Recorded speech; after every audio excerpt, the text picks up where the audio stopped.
Hello guys, तो आज हम बनाने वाले हैं एक ऐसी कार जो बिना बैटरी के चलती हो। तो हाँ, आप सुन रहे हैं जो बिल्कुल सही है कि ये बिना बैटरी के चलेगी, ये अब सिर्फ हवा से एक गुब्बारे के द्वारा चलेगी। इस कार को हम डिज़ाइन करेंगे और डिज़ाइन करने के लिए आपको हमारे साथ बना रहना होगा।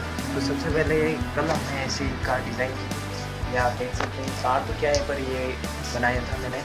तो आज इसको इसी तरह से कार का डिज़ाइन देंगे। इसमें यहाँ से हम फूंक देकर हवा करते हैं और ये इस साइड चलती है आगे। तो इसी प्रकार की आज हम कार बनाएंगे। तो उस कार की डिज़ाइनिंग कुछ इस प्रकार रहेगी, आप वीडियो में देख लें। आगे आप बहुत ही कमाल का वीडियो देखेंगे।